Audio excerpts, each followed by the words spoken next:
Good evening, everyone. This is LJ Spurs Chat. I'm LJ. I hope you're all in good health. Thought I'd do a video today on me Jack Jones. There's not much been going on this week, but a few rumours, takeovers, new medical centre, possible manager links, possible striker links. I thought I'd just have a quick little live with you all to see how it's going and see what your thoughts are. The first thing is possible takeover talks. And when I first heard this, I thought I'd take it as a bit of a pinch of salt, to be honest with you, but they seem to be getting stronger and stronger. Qatari, I hope they've got that right. Qatari investors are interested in buying Tottenham Hotspur. Daniel Levy could be given the chance to stay on at Tottenham by a consortium seeking to buy the club. A group of Qatari investors are willing to give Levy a long term contract to continue running Spurs as an executive chairman. I do believe since this was reported, be in a non-football aspect, which doesn't sound too bad. They want control of Spurs, but the proposed takeover could take the form of a phased buyout. Tottenham have been the subject of long-standing interest for potential investors in America and the Middle East, but no one has yet made the 3.75 billion valuation. No one's met it. The identity of the Qatari bidders is unclear, but apparently rumours are they are private individuals rather than the government-backed Qatar Sports Investment or Sheikh Jasmine, who tried to buy Manchester United 2 years ago. Well, as I said, I did sort of take it with a pinch of salt, but I suppose there's no smoke without fire. What's your thoughts on this? My thoughts on it are it depends who the chairman's going to be at the end of the day.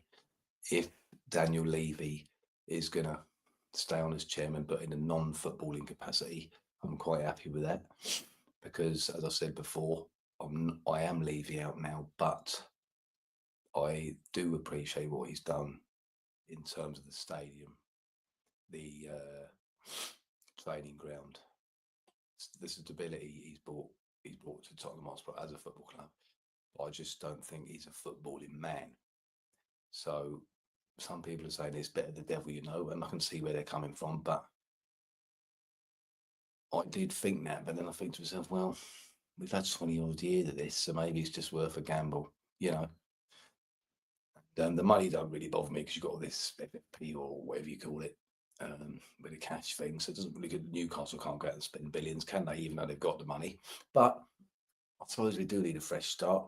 But to me, my opinion is as long as if someone does replace Avenue Levy as footballing chairman, then I'm quite happy with that. Do you know what I mean?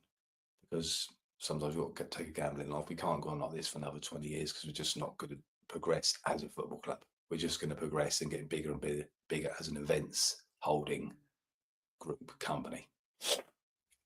Along with those takeover bids, the rumours circulated soon after that if this is successful, Simone Inzaghi could be next on Tottenham's list. He's only 48 years of age, which is relatively young as managers go. However, he has already proven his worth while managing both Lazio and Inter Milan in Italy. Would Spurs go back to an Italian after their experience with Conte? I'm not so sure, but the Italian has won the Serie A title with Nizuri last season, the three-time Italian Cup winner, lifted a trophy twice with Inter and once with Lazio. He's also won the Italian Super Cup 5 times as a manager, 3 times with Inter and twice with Lazio. Therefore, it is clear to see the former striker knows what it takes to win trophies, which Spurs fans desperately need to see. Mate, Spurs fans, I don't know. I think this might be a bit, just rumourville. Do you know what I mean? I've only seen a few of this, but I just thought I'd bring it to light. I think they no doubt are planning for managers in the background because Postecoglou's tenure is on very shaky ground. Even if this takeover is successful, I don't think, as I just said, that Levy, he will still be in a footballing chairman capacity. I cannot see him. I mean, Conte must have put him right off. I mean, Italians are sort of like wear their heart on the sleeves, so I can't really see I can't really see Daniel Levy going for that. I think he might go for Areola at Bournemouth. I think that's going to be the favourite. Rumours of Pochettino, but again, I can't see Daniel Levy swallowing his pride. I really can't. So I'm not sure. Harry Kane. Apparently, Harry Kane could have left for a cut price fee this January, but chose not to exercise that right. But he can leave next January. It says here, Kane left his boy. Obviously, Harry Kane left his boy club Tottenham for 86.4 million in 2023, making him the most expensive signing in Bundesliga history. But it's now been revealed that the deal included a buyout element that could open the door to a return to England. He could have triggered the clause in the winter transfer, which would have allowed him to leave Bayern for around 67 million.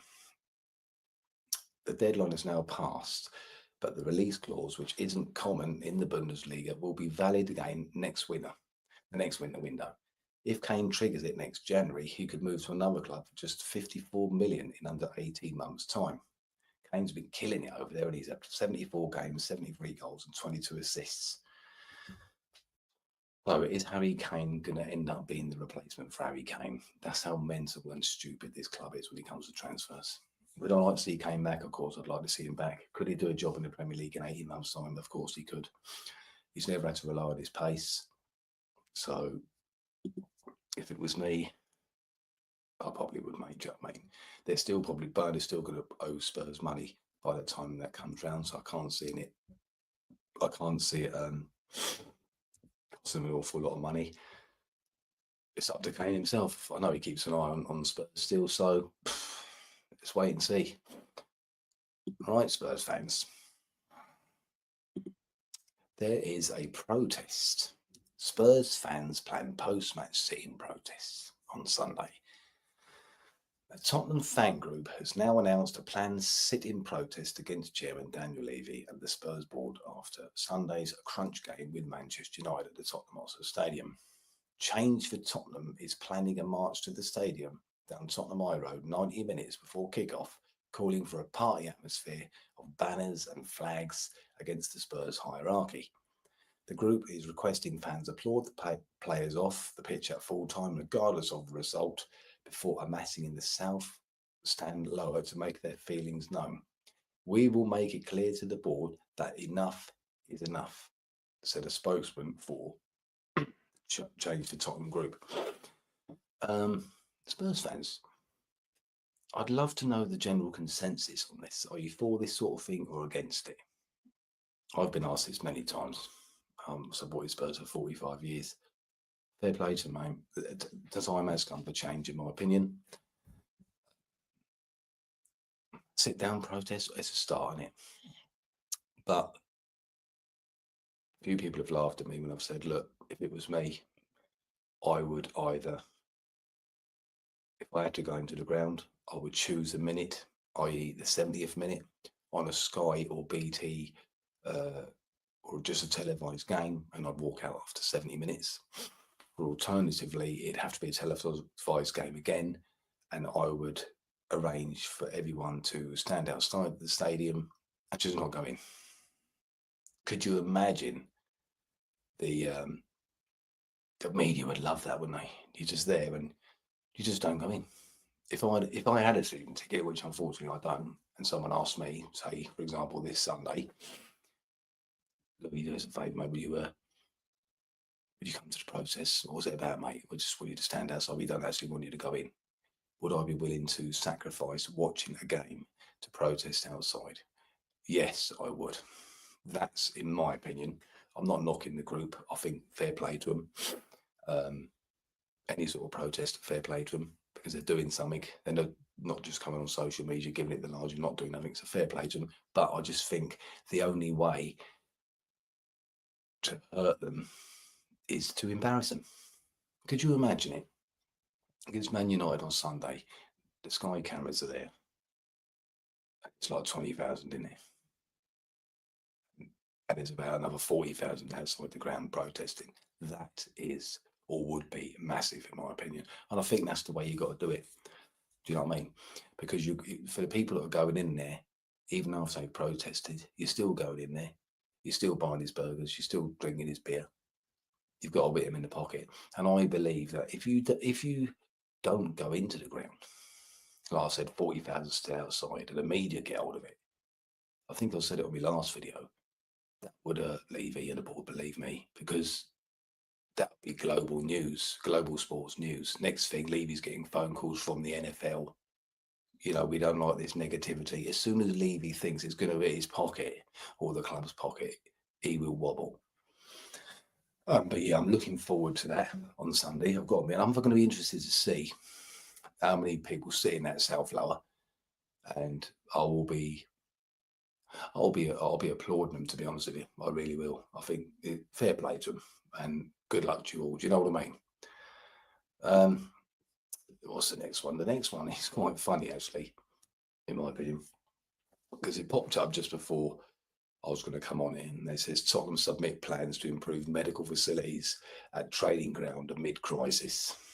Tottenham Hotspur have submitted plans to extend their training ground to include new areas to help the club's struggling first team. Well, this was originally mooted or put in 2021. So it's just funny that it's come out now then, after what we've all been going through. If successful, it will result in an extension to the western side of the first team building at the Hotspur Way training complex in Enfield.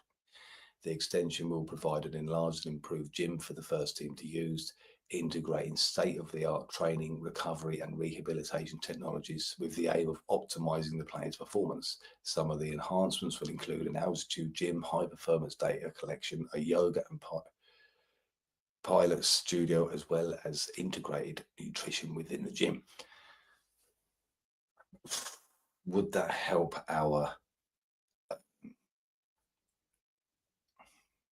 current injury crisis? I don't know. I really don't know. But as I think Aaron Lennon actually came out today and said there's something going on there because they're getting so many injuries. And it is worrying. It is very worrying. I honestly don't know if it's going to matter, to be honest with you, Spurs fans. If, you know how big it is. If you've got the wrong coaches in or whatever, I don't think you're ever going to. You're ever going to sort it out. It doesn't matter if you've got state of the art this, state of the art that. So, to be honest with you, I'm not really. I know it sounds bad, but I'm not really interested in, to be there. Latest injury update before Man United clash Sunday. Mickey van der Ven is expected to miss the Manchester United game amid ongoing concerns over his hamstring injuries. What is going on here with him?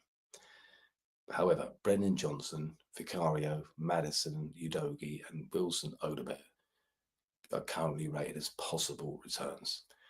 Now, I don't know what's going on here with Mickey van der Ven. He came back and he made a 45-minute brief thing, didn't he? Seemed to come across it all right. They said he came through it all right.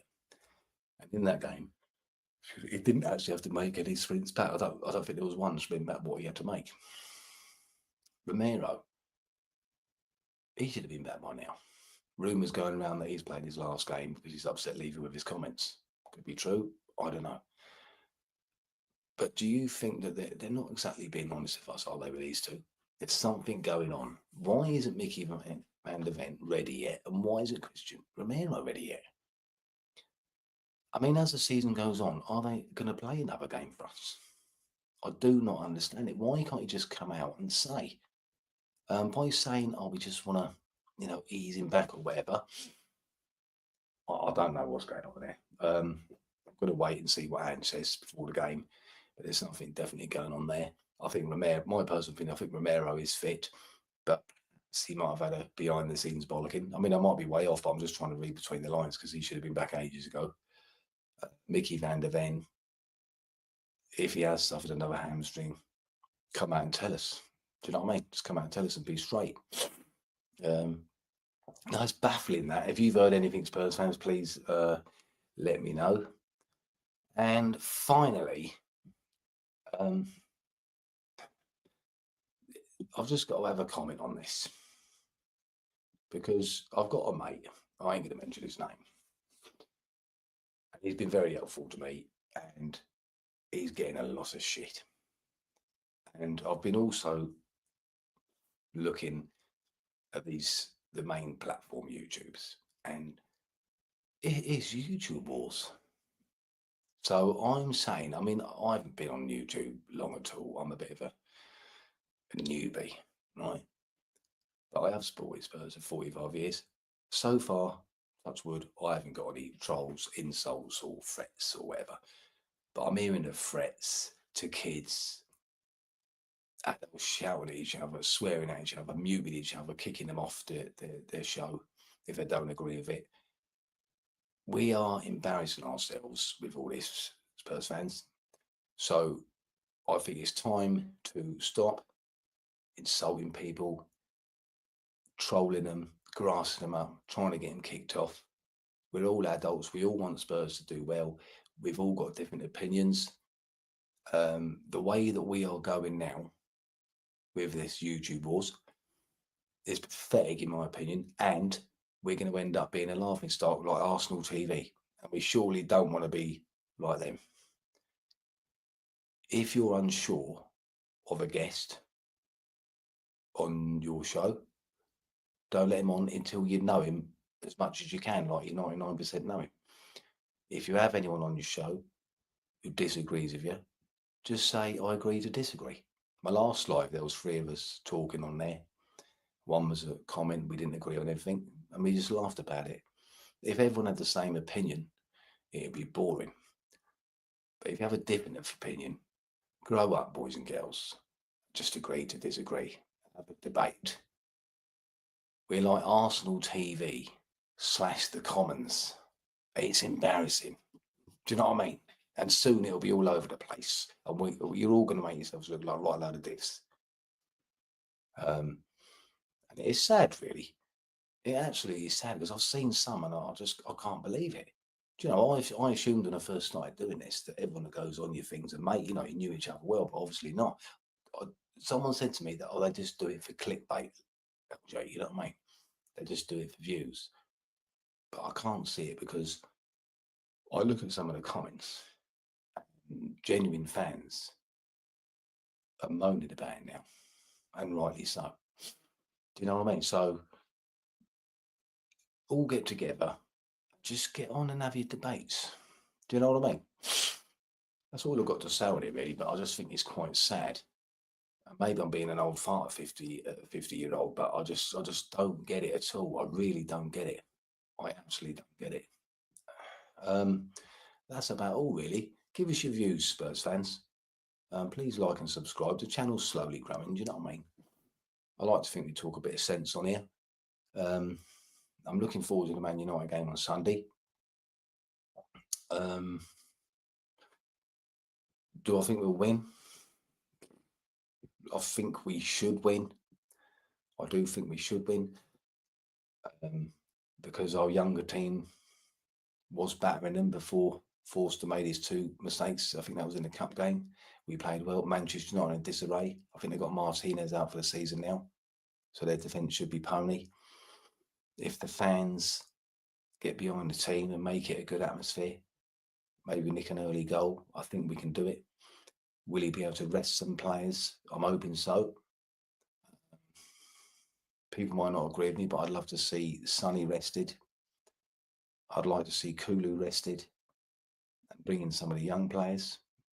Obviously, if you want to bring them 2 on, you're struggling, fair enough, but that's just my opinion. Those 2 to me look absolutely knackered. So it's going to be interesting to see if some of the players what I mentioned can come back. It's such a shame about the Van der Ven, as I said, and the Romero things, because it's very worrying. But yeah, well, look, I'm actually looking forward to Sunday. I haven't said that for a while, but every week, don't you find yourself saying that this is a massive game for Spurs? I say it every week. Do I think we'll get relegated? No, I don't think we'll get relegated, but I don't think that's because we're good. I just think that the other teams, even though a couple of them have beaten us, I think they're consistently more poor than us. But I think if they lose, on Sunday, there's a lot more pressure on Ange. And as I said last video, he has put himself under the hammer, under the spotlight by saying that when the players come back, we are a fantastic team. I suppose he can't say nothing else, can he? I do admire the way he stuck up for the players. And it's another thing is going to be very interesting to see what tactics he employs on Sunday. Because I believe you've got to go straight at Man United. And they're there for the taking. They are a proper pony. Well, I'll leave it at that, Spurs fans. Please give us your views on the protests, the takeovers, possible Kane return next year, everything we've talked about tonight. I know it's a bit early, so a lot of you won't have watched this, but I was at a loose end, so I thought I'd do an early evening one. And that's about all. So good evening, everyone. Come on, you Spurs.